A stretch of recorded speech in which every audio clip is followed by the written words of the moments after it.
expected throughout the afternoon. The feature coming at 3:15. It used to be a condition stakes, the Dali Novice Stakes now, but no less valuable, with plenty of money on offer. £25,000 to the winner over 10 furlongs. We started the day in the rain. Maiden Stakes over the straight 5. Calic, your 9-4 favourite. Drifting, but still favourite at the off. Commentary game from Ian Bartlett. They're off. 5 furlongs, Calic on towards the right, one of the slowest away. Succession is out well, Go Your Own Way, the slowest of them into stride. Dapper Valley in the green and yellow showing good pace as well. Also a yellow cap for States, and then Rusty Boy in the black and red colours. The best turned out winner Calic in the violet jacket to the extreme right. Matters Most is in the centre there in the purple and red jacket. American Tail, one from the back of the field, Go Your Own Way, just fractionally the back marker. Moving down to halfway, they're virtually all in line in this, with Succession, Calic, Matters Most, States and Dapper Valley, the 5 together, to Rusty Boy, and behind these American Tail, and then Go Your Own Way as they head down with a furlong marker in sight. Good battle here, they get a bit close. Dapper Valley, though, in the green and yellow, to Calic in the violet jacket in second position. Succession behind these, and then Matters Most, but it's Dapper Valley and Pat Dobbs by a length and a half, and staying on strongly to win, going on by 2 eventually. Calic in second, Matters Most behind those in third. Succession is just 4th to Rusty Boy. Dapper Valley bolts up on debut. 11-2 winner for Pat Dobbs, Richard Hannon, Thurlow, Royal Marsden, Cancer Charity 1. Second, Calic 9-4 favourite. Third, Matters Most 11-4. You'd imagine that this 2-year-old colt Dapper Valley been showing up fairly well at home to go off 11-2, and traditionally what can be quite a warm maiden contest, won by the likes of Berkshire Shadow in the past years, and he might be up to that kind of class in time. He readily went clear when asked the question by Pat Dobbs, and quite poetic in a sense that the day that Thurlow Thoroughbreds Buzz was retired to a life of retirement, a new one comes along, a potential star. I'm joined by James and Nikki Stafford from Thurlow Thoroughbreds. They've just seen their very exciting 2-year-old Dapper Valley win the opener here at Newbury in the colours of Thurlow, but running for the Royal Marsden Cancer Charity 2 appeal on the day when their great servant and stalwart Buzz was retired to pastures new. How appropriate. The timing of this couldn't have been better, Nikki. James, could it? Well, you're taking the words out of my mouth, really. I don't need to say any more. It's a very good start to the new syndicate, as you can imagine, and he's a very nice horse. Buzz going has been very sad, but in the back of our mind, we knew that it was going to be a struggle. The vets have always said to me that he will never really, I don't think he'll ever perform at the highest level again, and it's very difficult to get him not to perform at the highest level. He's got to come back. He had to come back at the highest level, and struggling at Nottingham wasn't very nice, and he came back a little sore. So we made the decision that he should go out and do something else. We didn't want him running in pain. So have you got a plan for him? He's going to retire to Reggie, who looked after him and adored him. Reggie, yeah, at Hannon's and Henderson's. Sorry, he's going to take him over and look after him, and we are going to finance his about part of his retirement. You've got another good one here in Dapper Valley by the looks of things. You came here against some pretty highly touted 2-year-olds. What was the confidence like from the Hannon stable? Well, when the ground gets like this, you can't be confident, you know. But I've seen him work. We knew he was good. We don't know how good it is when Ammo are winning everything. And it's nice to see Ammo in second place for the first time this week. But no, he is a very, very nice horse. And Pat tells you he's a very nice horse, Pat Dobbs. I think we have got a nice one. And he went through the ground, and I think he probably want better ground. He was a lovely mover, so he wanted better ground, but he did go through it. And I think, fortunately, we had this rain this morning, allowed the horses to go through it rather than be sticky. You know what I mean?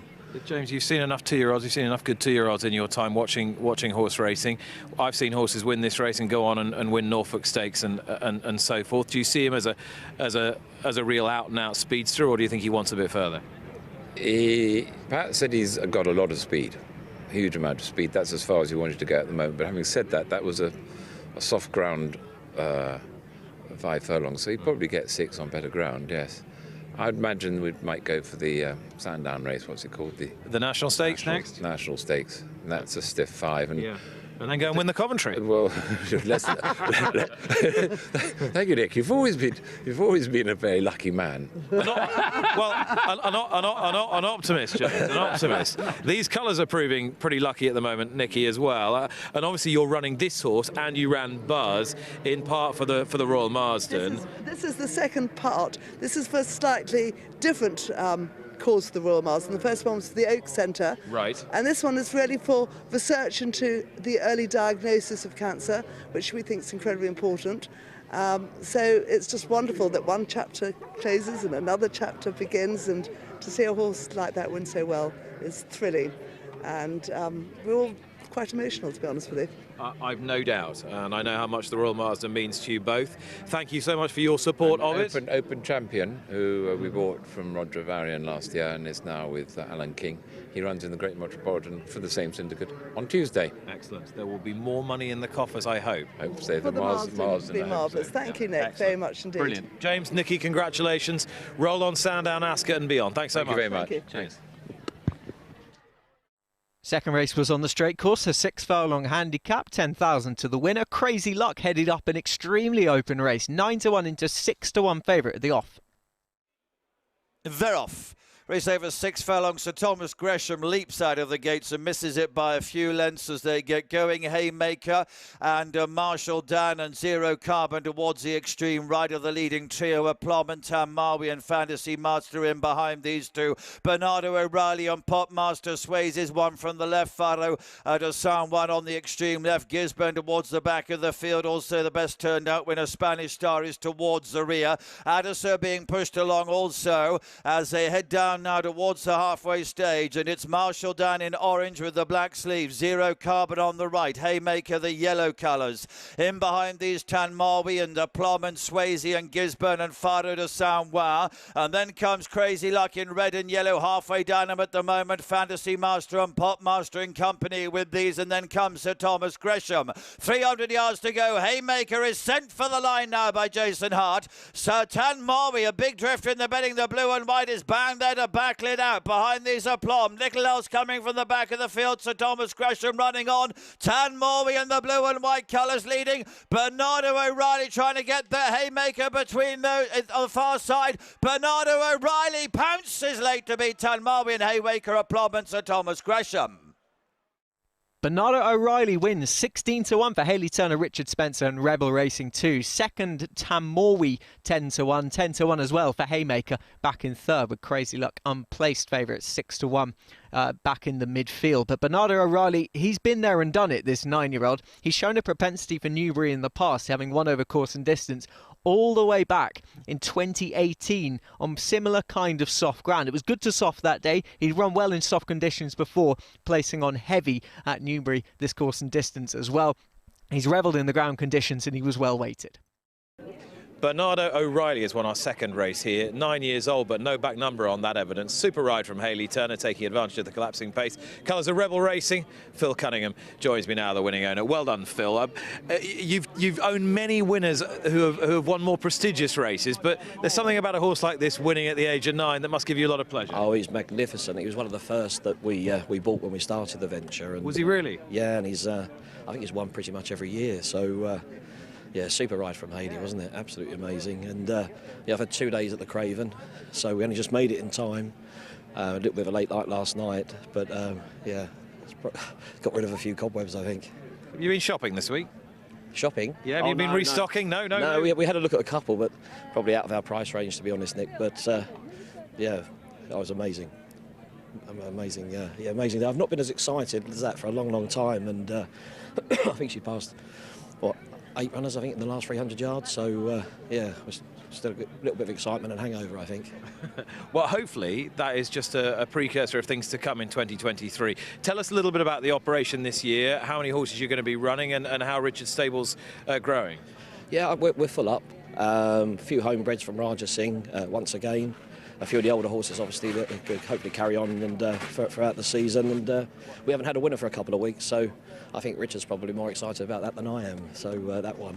But yeah, we're looking forward to the season. You mentioned Raja Singh. He, of course, was your Royal Ascot 2-year-old winner, who's been a bit of a sleeper hit as a stallion, hasn't he? Yeah, he didn't get too many mares, but obviously what's run so far, I think 10 ran last year, 8 won last year, one of the other two's already won this season, so yeah, we're looking forward to the ones to run this year, and the guys at the National's done a super job. He's got a few more this season. Does that mean you go in even deeper and buy more mares and try and really get him going? Now you know that he can produce winners. I have a few anyway, so I've got 14 mares, and they've all gone to him. So I don't think every single one. Every single one. That's great stuff. Yeah, I hope so. I mean, if I don't support him, then I can't expect anybody else to. So the guys at the Nationals do a super job, and yeah, hopefully we'll see a few more in a couple of years' time. And is the message getting out there slowly? I think so. I mean, he stands at £3,000. He's he's in the right price range, and hopefully we'll get a few more winners, and it gets a bit more support from there. Well, the horse you run later, Little Eddie, is by him.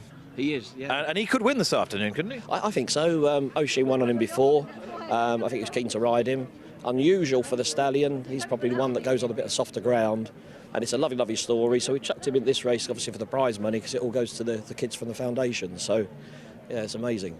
Well, that's fantastic. All the money for the first race went to charity as well today. So it seems to be a bit of a theme of the afternoon. I wish you well. Well, hopefully it brings us some luck anyway. But thank you very much. Great stuff. Well done, Phil. Cheers. Thank you. Thank you.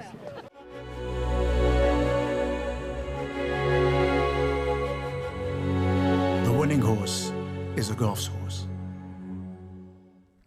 Maiden Filly Stakes up next. The first race on the round course over 10 furlongs. 11-4 the field, courtesy of Shining Jewel, who was a much shorter price, but drifted out at the off.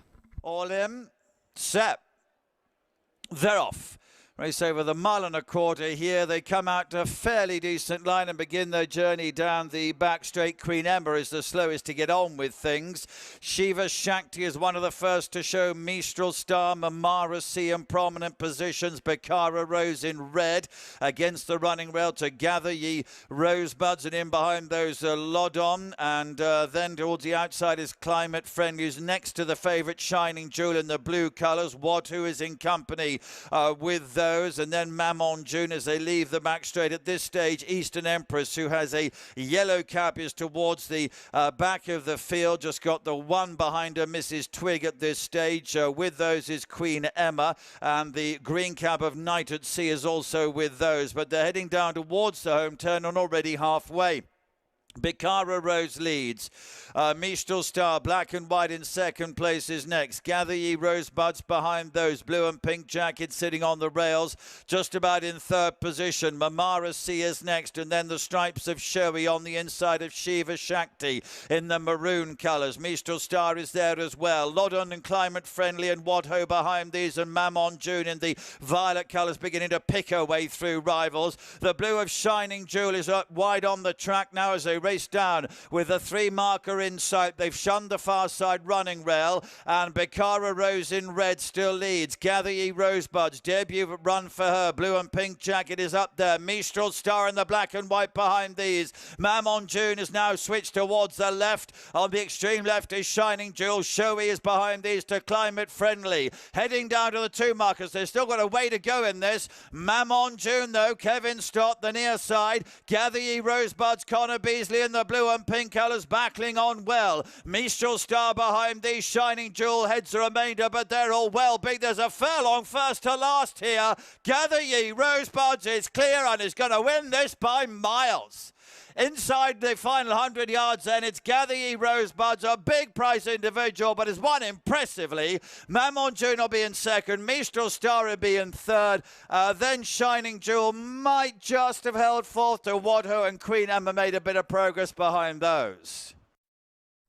Gather Ye Rosebuds destroys the field on debut. 33-1 winner for Connor Beasley, Jack Channon, Mrs. Pat Shanahan and Mrs. MV Magnia. Second, MAMAN JOON, 6-1. Third, MISTRAL, Star. But Gather Ye Rosebuds was away and gone. A few of these have probably not gone through conditions. Gather Ye Rosebuds has really enjoyed them. She's from a classy family, the likes of Certain Lad, who was a money spinner for the stable among the half-brothers.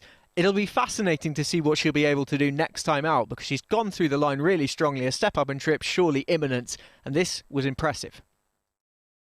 Connor Beasley has won our third race on Gather Ye Rosebuds. You haven't just won, you've beaten them by 9.5 lengths. Did you realise how far in front you were? To be honest, obviously I didn't, because obviously on that ground, just a matter of keeping her in the rhythm, and you know, she was straight as a gun barrel, and when I asked her under pressure, you know, she really picked up then, and I wasn't really sure I was that far ahead, but on this sort of ground, you know, I didn't want to, you know, I wanted to keep the momentum going more than anything. I suppose with a performance like that, you're always thinking, OK, they're first-time horses, a lot of inexperienced horses. To what extent was that margin a function of the ground, and to what extent was it a function of the fact she's very good? Yeah, I mean, listen, she travelled. I was a little bit slow away, but she recovered quick into her stride. Got a lovely pitch all the way around, and you know, she travelled really strongly. But like you said, on that ground, and first time out, I wasn't wary, but you know, you've always got in the back of your mind, once you commit them, I like to just keep them at the job. But no, she's done it really well, and she gave me a good feel. All right, Connor, well done. Thank you. So a wide margin winner in Gather Ye Rosebuds really whet the appetite for the Darley Novice Stakes over the same trip, and the feature for the day, and Adayar's full brother Military Order, the evens favourite. All in. Set.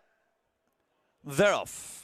A race over a mile and a quarter here. Chesspiece half reared as they came out of the starting stalls. As they begin, though, the blue colours of the favourite Military Order is the first one to show. On debut run, Trust House, the blue and pink sleeve jacket, running just about in second position. Widest on the course is the best turned out winner, Arkendale, in the grey jacket, and he drops into the rear of the field. Exoplanet in yellow and black is just in third place, and Chesspiece in the stripes of green and yellow is holding fourth. So left-handed at the end of 2 furlongs and leaving the back straight. William Buick on Military Order, about a length ahead. Rossebuds on Trust House in second place. He'll be about a half length in front of Jack Mitchell on Exoplanet, who's more towards the running rail as they move down the side of the course and head down to the last 3/4 of a mile. James Doyle in the stripes on Chesspiece holds fourth position, and the grey jacket for Danny Tudhope on Arkendale continues to be the back marker of the quintet. So they're making their way then towards the home turn in this valuable Darley Novice Stakes. They'll be only about 5-6 lengths first to last. Here it continues to be Military Order who sets the pace. Trust House is still narrowly in second position over Exoplanet as they move down the centre of the home straight.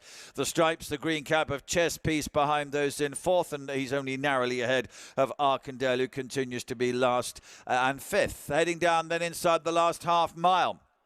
And still Military Order out there to be caught. Just squeezed along is Trust House in second position. On the left is Chesspiece in the stripes after asked to get closer. Exoplanet in the yellow jacket is in holding second position at the moment. Arkendale is trying to run on. Military Order, though, as they can now see the 2 furlong marker, has a 2-length advantage to Exoplanet in second position. Chesspiece is beginning to get going in third place, but there's a bit of work to do as they head down the final furlong coming up. It's still Military Order 2 or 3 lengths ahead, hands and heels only at the moment. Exoplanet in second place is not closing down on him, neither is Chesspiece in third, and so Military Order has made all to win this Darley Novice. Second position just Exoplanet, gaining them all the time was Chesspiece, but he was only third, and Trust House a debut run on fourth.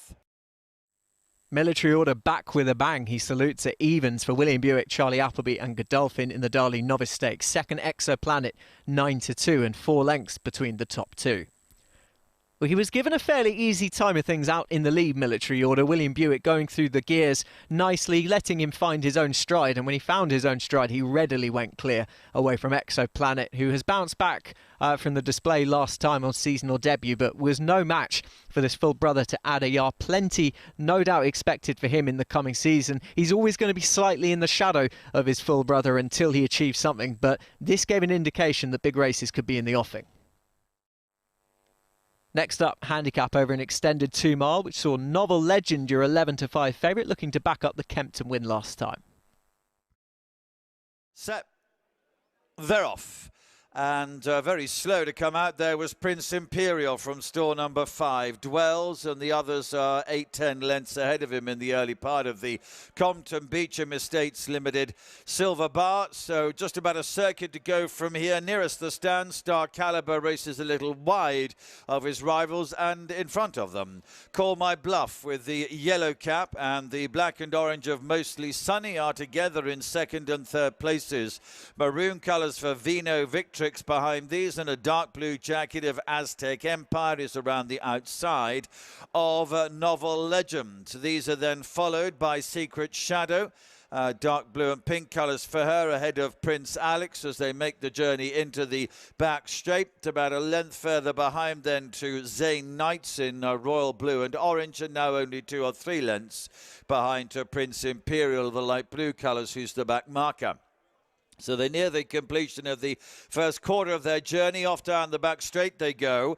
And Star Caliber and Jim Crowley with a lead of 2 or 3 lengths. Mostly Sunny, Marquigiano in black and orange colours, definite second position. Now about a length and a half ahead of Call My Bluff and Josh Bryan. And then about a length and a half away to the best turned out winner, Vino Victrix, maroon and white colours with Benoit de la Sayette from the white jacket of favourite Novel Legend, white and red colours for Danny Muscat. Followed by the dark blue Aztec Empire and Ashim Murphy is halfway down the field, followed then by the violet jacket of Prince Alex. Kevin stopped, races just ahead of Secret Shadow, James Doyle in the dark blue and pink colours. Behind these is ZAIN Knights. William Buick is in blue and orange, and as they move down to the end of the back straight, Pat Cosgrave in light blue on Prince Imperial is at the rear of the field. So they're just about getting down to halfway and about to leave the back straight, with still Star Caliber setting the pace over Mostly Sunny and Call My Bluff in second and third places, and Vino Victrix around the outer of Novel Legend in 4 and 5, or 5 and 4. Novel Legend's just ahead of Vino Victrix. Behind these is Aztec Empire and Prince Alex together, another length and a half off those to Secret Shadow. She's around the outside of ZAIN Knights, and Prince Imperial's been playing catch up the whole way, is in company with the others as they move down the side of the track and on their way to the home turn. With Star Caliber still setting the pace. Now there's only about 8-9 lengths first to last. Call My Bluff, pale jacket, a yellow cap, maybe just holding a narrow second call over Mostly Sunny, and they are closing on this leader. Novel Legends a length or so behind him in fourth place, moving cozily closer all the time. Vino Victrix is being ridden along. Prince Alex is behind this to Aztec Empire, and then comes ZAIN Knights, who's followed through by Secret Shadow, and Prince Imperial doesn't look like he'll pass a rival. He's struggling and losing touch with the others. Heading down to the 3 marker, he sent Call My Bluff through to try and take the race. On the right in the white and red is Novel Legend in pursuit. One from the left in dark blue is Aztec Empire. The violet jacket of Prince Alex is still there. They're followed by Mostly Sunny on the extreme left and plugging on his Secret Shadow. They're coming to the 2 marker. The yellow cab of Call My Bluff in front. On the right, the white and red of Novel Legend. It surely must be between this pair. They're already 10 clear from Prince Alex, who holds third position at the moment, and then behind him is ZAIN Knights running on. And now Novel Legend, Danny Muscat has sent him through to win his race, and win his race he does. Novel Legend 4 or 5 lengths ahead, running towards the line, just pushed out hands and heels, is the winner. Call My Bluff in second. ZAIN Knights has plugged on to take third position late on, and Prince Alex in fourth. Novel Legend wins for the second time on the bounce. 11-5 favourite scores for Danny Muscat, James Fanshawe and Bon Ho. Second, Call My Bluff, 7-1. Third, ZAIN Knights, 17-2. 2 readily pulled clear, Call My Bluff and Novel Legend. Novel Legend, who'd won a bit of a stop-start race at Kempton last time over 2 miles. Well, this was a very different test. There were no hiding places over the trip, and he's really enjoyed every bit. It actually marks up the Kempton win, given he had to sprint home that day, and he looks a progressive, exciting horse, winning this of £4 higher.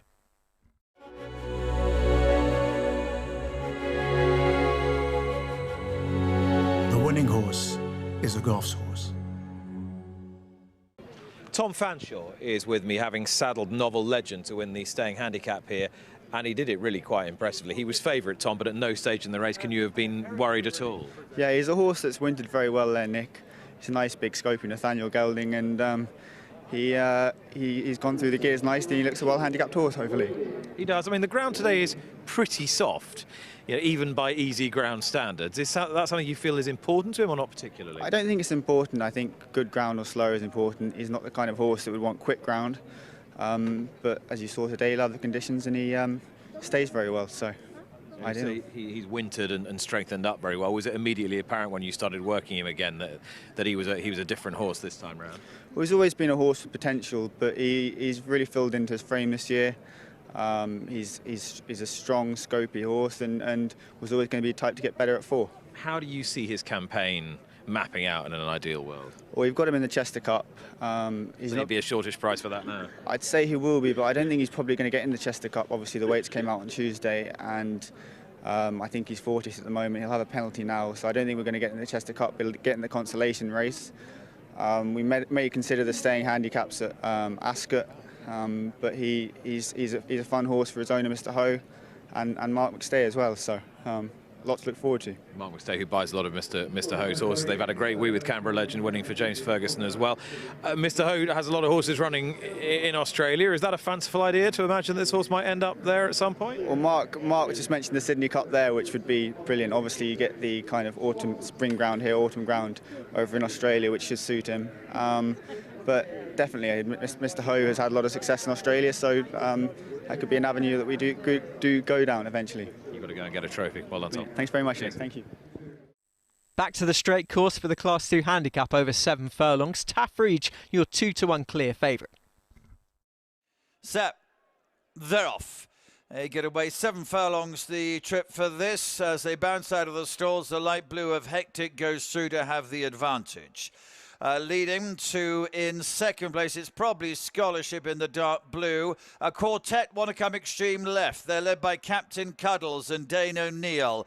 Little Eddie in white with him. The favourite Taffridge, blue and white on the cap, and Lord Uhtred in yellow and black are together. Both quite keen in 3rd and 4th places on that left-hand group. On the right, the light blue Hectic, the dark blue Scholarship, the red cap of Tyriak, who's incredibly keen. And then Dark 30 in the purple and white colours as they make their way down to halfway. So it's longest priced runner, Captain Cuddles. On the left in the blue and yellow is just about in front. On the right is Hectic in the light blue. Taffridge is about 2 from the left, blue and white jacket. Little Eddie just precedes him. Lord Uhtred's on the extreme left in the yellow. They're sort of coming to one group now. Dark blue 1 from the right is Scholarship. Tyriak with a red cap is there. Purple sleeves of Dark 30 behind those. They merge to one group. They've got 300 yards to go. Taffridge in the centre of the blue and white coming through with a challenge. On the right is Hectic, the light blue still in front. Scholarship is there. Tyriak in behind those. At the furlong pole, Taffridge shaken up. He's 3 lengths behind now, and it is Hectic and Scholarship who will fight out the finish. The dark blue jacket of Scholarship nearest to us is gaining the upper hand. Hectic is fighting back at him, though. They come to the line. It's a very tight thing between Scholarship and Hectic. Taffridge was next, and then Lord Uhtred and Dark 30. Scholarship wins the 7 furlong handicap, 9-1 winner for Tom Mark and Clive Cox and Sheikh Issa Salman Al Khalifa. Second Hectic, 12-1. Third Taffridge, 2-1 favourites.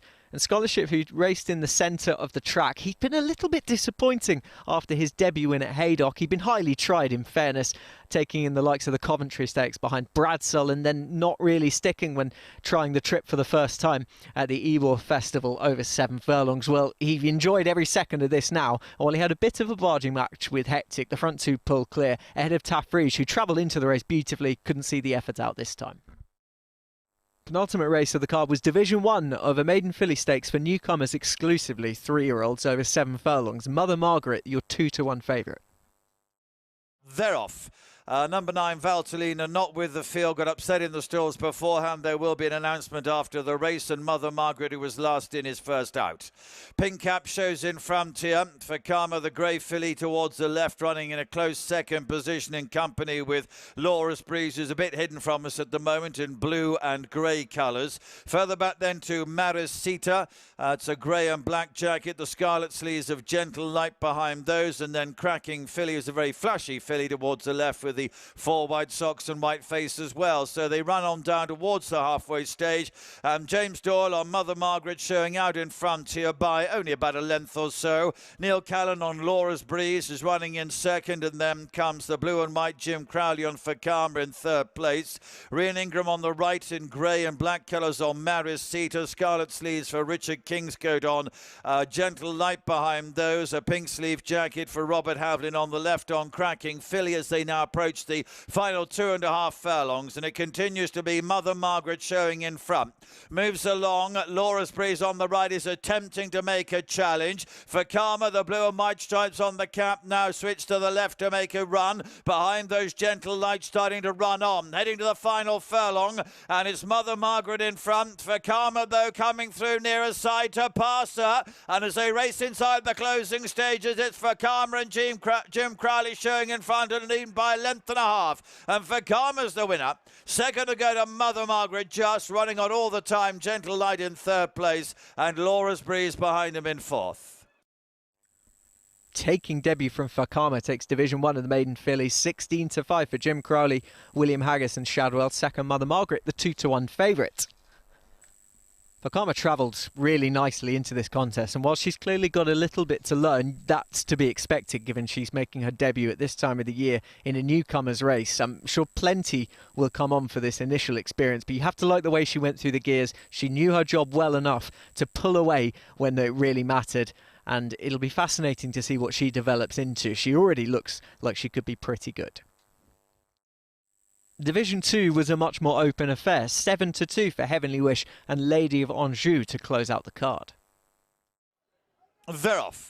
7 furlongs for the second division of the Bridget Maiden. Araminta, the red and white colours, is slower than the others to get into stride. Having got away okay, Luther Remain is very green towards the left there. Tuki and Kokomo, the pair that went to post early, are the first two to show up in the race. Kokomo, the light blue, going through to lead to Tuki in black and white. Heavenly Wish and maroon colours behind those. Luther Remain is getting the hang of things now. She's up into fourth position ahead of Heartbreaking in the white and purple. Araminta in the red and white is next. Lady of Anjou's on the left, pink and beige jacket. She is with Dalrymple at the back of the field, and they've got to be 10 lengths behind Kokomo, who is 2 ahead of Tuki as they head down to the halfway stage. Behind them is Heavenly Wish and Eleuthera Mania in third and fourth places. Lady of Anjou beginning to pick up now, the pink towards the left. Araminta behind these, then comes Heartbreaking, and she's in company with Dalrymple at the rear of the field. Headed down to the 2 marker. Kokomo's gone freely in front, still has the lead in the light blue. Tuki running in second place. Then against the running rail, Lady of Anjou beginning to pick up. Eleuthera Mania's with her. Araminta in the red and white getting into as well. But in front, Kokomo still bowling along in front here at the furlong pole. Araminta has moved through into second position and is finishing with purpose. She was slow away. She's very quick back. Araminta and Dana Neil Wem. Kokomo in second position. Tuki in third. Dalrymple has probably just got up for fourth place later on. Araminta bolts up on debut, 17-2 for Dana Neal, Henry Candy, St Albans Bloodstock at Clock and Frost. Second, Kokomo 11-1, third, Tuki 10-1, and the top two especially have ran with a lot of credit. You have to like the way Kokomo went through the race. She clearly knew her job for Brian O'Rourke and David Ward, but Araminta has to be given a lot of credit. She went through the gears really nicely, picked up Kokomo in the style of a horse we're probably going to hear plenty more about. There aren't any fancy entries as of yet. She cost 82,000 guineas and she's clearly known her job. The front two I think are fairly special. A day where you very much needed to go through the ground, but some impressive performances nonetheless. Dapper Valley looks a 2-year-old to follow. Surely lofty targets ahead for him going forward. Took the opener 11-2. Gather Ye Rosebuds blew them away on debut. 33-1 for Jack Shadder. Military Order, brother to Adayar, lived up to his billing in the 3:15. The feature. Novel Legend, very much one to look forward to over staying trips this campaign as well. And there are the winning times. That probably tells you all you need to know, given that they were way outside of standard. The quickest on the time, well, all of them were over a second outside standard. But Bernardo O'Reilly in the 6 furlong handicap at 1:16.